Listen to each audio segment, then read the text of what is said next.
अस्सलाम वालेकुम स्टूडेंट्स, उम्मीद है आप सब लोग खैरियत से होंगे।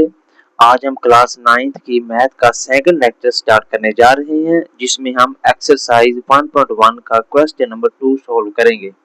जिसमें वो कहता है represent the following numbers on number line, यानी ये जो हमें नंबर दिए गए हैं इनको हमने नंबर लाइन पर क्या करना है, शो करना है। ठीक है, तो हम पहले नंबर लाइन को ड्रा करना सीखेंगे।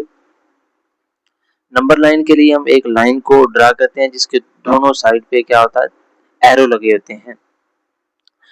तो इस एरो के ऊपर हम क्या करते हैं, इस लाइन के ऊपर मजीद जो छोटी लाइंस हैं उनको हम ड्रा करते हैं इस तरह से। ये जो लाइंस हमने ड्रा की हैं इनके दरमियान में जो डिस्टेंस है वो एक जैसा है, सब के दरमियान जो डिस्टेंस है वो इक्वल इक्वल है। ठीक है, अब हम इनकी नंबरिंग करेंगे। जो सेंटर वाली लाइन होगी उसके नीचे हम क्या करेंगे, 0 एंटर करेंगे, और जो जीरो से जब हम राइट की जानब जाएंगे तो ये क्या होगा, पॉजिटिव में वैल्यू आती जाएगी, ये पॉजिटिव में वैल्यू इंक्रीज होती जाएगी। और अगर हम लेफ्ट की जानब जाएंगे तो ये नेगेटिव में वैल्यू इंक्रीज होती जाएगी। एरो का मतलब ये है कि ये जो पॉजिटिव की वैल्यू है ये इन्फिनिटी तक इंक्रीज होती चली जाएगी, ये रुकेगी नहीं। और जो इधर माइनस की तरफ जो एरो का मतलब है वो ये है कि ये माइनस इन्फिनिटी की तरफ जाएगी, इनफाइनाइट वैल्यू होगी, मतलब ये रुकेगी नहीं। ठीक है, तो ये तो था नंबर लाइन।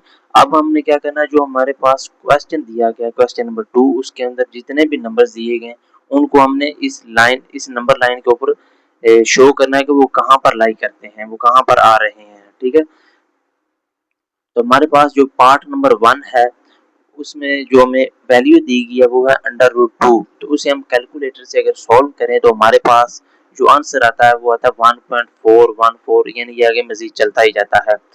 तो ये हमने देखना है कि इस नंबर लाइन पर कहाँ पर ये लाई करता है। तो ये हमारे पास पॉजिटिव में है तो हम पॉजिटिव की तरफ यानी राइट जानब देखेंगे जीरो से। अगर जीरो से हम 1 तक जाए तो यहाँ तक हो गया 1 हमारे पास, इस लाइन तक 1 हो गया हमारे पास। लेकिन ये 1 से आ गया, ये यहाँ पर कहीं पर जो है ना लाई करता है। तो क्योंकि ये एग्जैक्ट है, कोई डिजिट नहीं है, ये चलता ही चला जा रहा है, तो इसको हम फाइंड करने के लिए पहले ट्राई एंगल को समझते हैं। जब हमारे पास ट्राई एंगल होती है, इसका ये वाली जो साइड इसे हम हाइपोटेनस कहते हैं, उर्दू में इसे वितर कहते हैं। और जो ये वाली साइड होती है इसे हम परपेंडिकुलर कहते हैं, उर्दू में इसे अमूद कहते हैं। और जो ये नीचे वाला हमारे पास हिस्सा होता है ट्राई एंगल का, इसे हम बेस कहते हैं, उर्दू में इसे कायदा कहते हैं। ठीक है, तो इसी ट्राई एंगल को हम क्या करेंगे, यहाँ पर अब ड्रा करेंगे। अब हमने ट्राई एंगल को यहाँ पर ड्रा कर दिया, तो ये जो जीरो वाला हिस्सा है यहाँ पे इसे हम ओ कह देंगे और इसको हम ए कह देंगे। और ये जो हमारे पास यहाँ ये वाला हिस्सा है इसे हम इस कॉर्नर को बी कह देंगे। अब ओ से लेकर ए तक का जो डिस्टेंस है वो हमारे पास कितना है, 1 है।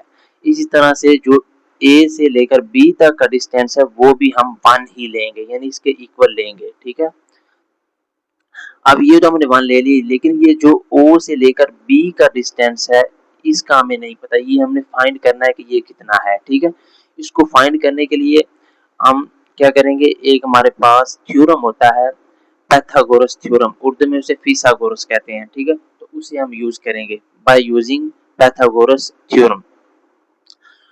जो ये थ्योरम होता है ये हमारे पास होता है हाइपोटेनस का square is equal to base का स्क्वायर प्लस परपेंडिकुलर का स्क्वायर। तो हमारे पास जो बेस की वैल्यू वो 1 है और परपेंडिकुलर की वैल्यू भी हमारे पास कितनी है, 1 है। तो ये हम क्या करेंगे, यहाँ पर इसे पुट करेंगे तो हमारे पास ये इस तरह से आ जाएगा। तो 1 का स्क्वायर 1 ही होता है, तो हमारे पास ये क्या आ जाएगा, 1 प्लस 1 आ जाएगा। 1 प्लस 1 इज इक्वल टू 2। तो हाइपोटेनस के ऊपर जो स्क्वायर है उसको हमने खत्म करना है, तो इसके लिए हम क्या करेंगे, स्क्वायर रूट लेंगे। जब स्क्वायर रूट लेंगे तो हाइपोटेनस का जो स्क्वायर वो स्क्वायर रूट से खत्म हो जाएगा और जो 2 है उसके ऊपर क्या आ जाएगा, स्क्वायर रूट आ जाएगा। ठीक है, अब इसकी जो वैल्यू कितनी आ गई, √2 आ गई है। ठीक है, वैल्यू इसकी √2 आ गई। अब हमने क्या करना है, अब हमने लेनी है एक प्रकार लेनी है। प्रकार का जो नींबू वाला हिस्सा होगा उसको हमने कहाँ रखना है, उसे हमने यहाँ ओ पर रख देना है। ठीक है, और जो दूसरा जिस साइड पे पेंसिल लगी होगी, बाल पॉइंट लगी होगी प्रकार के, उसको हमने यहाँ पे रखना है बी पर। और रख कर हमने क्या करना है, ऐसे एक जो है ना कर्व ड्रा कर देनी है। ठीक है, एक कर्व हमने ड्रा कर देनी है इस तरह से। ये हमारे पास एक कर्व आ गया, ठीक है। तो जहां पर ये कर्व आ रही है यहाँ पर ये नंबर जो है ना लाई करता है, तो यहाँ पर हमने क्या करनी है, एक लाइन ड्रा कर देनी है। तो ये हमारे पास लाइन आ गई, यानी ये जो हमें नंबर दिया गया था √2, ये नंबर लाइन पर इस जगह पर लाई कर रहा है, ठीक है। इसके बाद हमारे पास आ जाता है question number 2। Question part number 2 में है √3 हमें दिया गया है। इसे अगर हम कैलकुलेटर से सॉल्व करें तो हमारे पास 1.7 और मजीद आगे जाता ही जाता है, ठीक है। तो इसे अब हमने यहाँ पे नंबर लाइन पर देखना है कि ये कहाँ पर लाई करता है। तो इसके लिए जो पहले हमने ट्राइंगल यहाँ पर लगाई थी वही ट्राइंगल हम यहाँ पर ड्रा करेंगे। इसके बाद हम क्या करेंगे कि ये तो हमारे पास √2 आ गया था, ठीक है। अब हम मजीद एक और इसके ऊपर ट्राइंगल जो है ना वो ड्रा करेंगे इस तरह से। अब ये वाला जो बी से लेकर यहाँ तक डिस्टेंस है वो कितना है, हमारे पास 1 ही आएगा, ये हम 1 ही लेंगे। और ये जो हमारे पास ओ से लेकर बी तक का डिस्टेंस है वो हमारे पास कितना है, √2 है। लेकिन ये जो हमारे पास ओ से लेकर ये वाला जो हिस्सा है, ये जो हमारे पास भीतर आ रहा है, हाइपोटेनस आ रहा है, इसका हमें नहीं पता है कि ये कितना है। अब हमने ये वाला फाइंड करना है, ठीक है। तो सेम इसको फाइंड करने के लिए हम फिर पाइथागोरस थ्योरम का इस्तेमाल करेंगे। तो और हम जानते हैं कि हाइपोटेनस का square is equal to base का स्क्वायर प्लस परपेंडिकुलर का स्क्वायर होता है। तो यहाँ पर हमारे पास जो बेस है ये वाली है, ये हमारे पास बेस है, ठीक है। तो बेस हमारे पास कितनी है, √2 है। और जो हमारे पास परपेंडिकुलर है वो कितना है, 1 है। तो हम इसको यहाँ पर पुट करेंगे। तो इस तरह से जब इसको सॉल्व करेंगे तो ये हमारे पास जो है इसका स्क्वायर रूट ये स्क्वायर से कट जाएगा, तो हमारे पास ये 2 आ जाएगा और 1 का स्क्वायर इज इक्वल टू 1 होता है, तो ये हमारे पास कितना आ जाएगा, 3 आ जाएगा। तो क्योंकि हाइपोटेनस के ऊपर स्क्वायर है तो उसका स्क्वायर हम खत्म करेंगे। तो स्क्वायर का खत्म करने के लिए हम क्या करेंगे, अंडर रूट लेंगे, स्क्वायर रूट लेंगे। स्क्वायर रूट जब लेंगे तो स्क्वायर रूट से स्क्वायर कैंसिल हो जाएगा, तो हमारे पास क्या आ जाएगा, √3 आ जाएगा। यानी ये वाला जो हिस्सा है हाइपोटेनस ये हमारे पास कितना आ गया, √3 आ गया। अब हमने क्या करना है, अब हमने लेनी है एक प्रकार। प्रकार का जो निब वाला हिस्सा वो हमने यहाँ पे ओ पे रखना है, और जो हमारे पास दूसरा हिस्सा है पेंसिल वाला उसको हमने यहाँ पर रखना है। यहाँ पर रखकर हमने क्या करना है, इसको ड्रा कर देना, ये यहाँ पर कहीं पर आएगा, ठीक है, इस तरह से। जब इसको ड्रा करेंगे तो ये हमारे पास क्या आ जाएगा, इस तरह से ये कर्व आ जाएगी। यानी ये यहाँ पर नंबर लाई कर रहा है जो हमें दिया गया √3, वो यहाँ पर क्या कर रहा है, लाई कर रहा है। तो हम यहाँ पर क्या करेंगे, एक लाइन लगा देंगे इस तरह से, ठीक है। इसके बाद आता है हमारे पास पार्ट नंबर 3। पार्ट नंबर 3 में हमें दिया गया 4 1 डिवाइडेड बाय 3।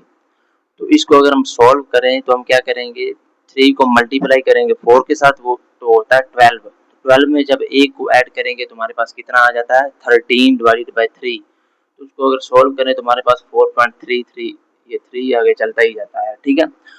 तो हमने देखना है कि ये पॉजिटिव वैल्यू है, ठीक है। तो हम 0 से पॉजिटिव की जानब जाएंगे तो हम देखेंगे 4 कहाँ पर है, 4 आ रहा है यहाँ पर, ठीक है।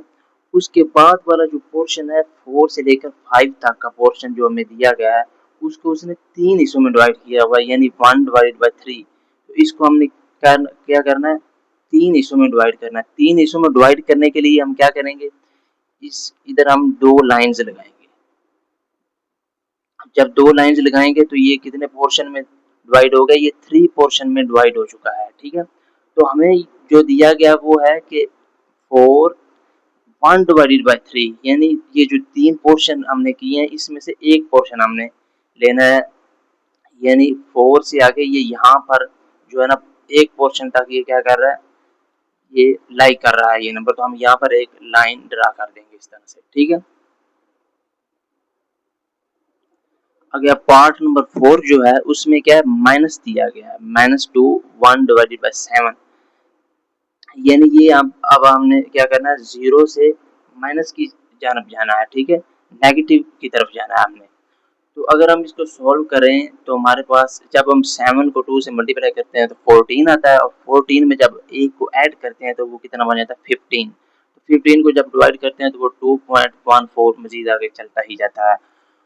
तो अब हमने क्या करना है, माइनस यहाँ पर आए तो ये -2 था, यहाँ तक आ गया हमारे पास, लेकिन ये मजीद आगे भी है। जो -2 से -3 तक का जो हिस्सा है इसे हम क्या करेंगे 7 हिस्सों में डिवाइड करेंगे, क्योंकि उसने 1/7 किया हुआ है। इसको 7 हिस्सों में डिवाइड करेंगे, यानी यहाँ से इस पोर्शन से सिर्फ हमने 7वां हिस्सा लेना है। ठीक है, तो 7 हिस्सों में इसे डिवाइड करने के लिए हम यहाँ पे कितनी लाइन्स लगाएंगे, 6 लाइन्स हम यहाँ पर लगा देंगे। ठीक है, अब हमने 6 लाइन्स जब यहाँ पर लगा दी हैं तो ये देखें 7 हिस्सों में डिवाइड हो चुका है, लेकिन हमने यहाँ से कितना हिस्सा लेना, सिर्फ एक हिस्सा लेना, 7वां हिस्सा इसमें से लेना है। तो हम क्या करेंगे, यहाँ पर एक लाइन जो है ना ड्रा कर देंगे इस तरह से। ठीक है, समझ आ रही है। इसके बाद हमारे पास आ जाता है पार्ट नंबर 5। पार्ट नंबर 5 जो है ना, ये 5 डिवाइडेड बाय 7 है, सॉरी 5 डिवाइडेड बाय 8 है। तो इसको अगर हम सॉल्व करें तो ये हमारे पास 0.625 आता है, यानी ये 0 से 1 के दरमियान में कहीं लाई करेगा। ठीक है, तो क्योंकि इस पोर्शन को उसने कितने 8 हिस्सों में डिवाइड किया है, तो 8 हिस्सों को डिवाइड करने के लिए हम यहाँ पे साइमन जो है ना हमारे पास 8 हिस्सों में डिवाइड करने के लिए यहाँ पे हमें 7 जो लाइन्स है वो लगानी पड़ेंगी। ठीक है, यहाँ पे हम 7 लाइन्स जो है ना वो ड्रा करेंगे। तो ये 8 हिस्सों में डिवाइड हो चुका है। ठीक है, लेकिन हमने कितने हिस्से लेने हैं, 5 हिस्से लेने हैं। यहाँ में से 8 में से हमने कितने 5 हिस्से लेने हैं। तो ये यहाँ तक 1 2 3 4 और 5, यहाँ तक 5 हिस्से बन जाएंगे। तो यहाँ पर हम क्या करेंगे, एक लाइन ड्रा कर देंगे इस तरह से। ठीक है,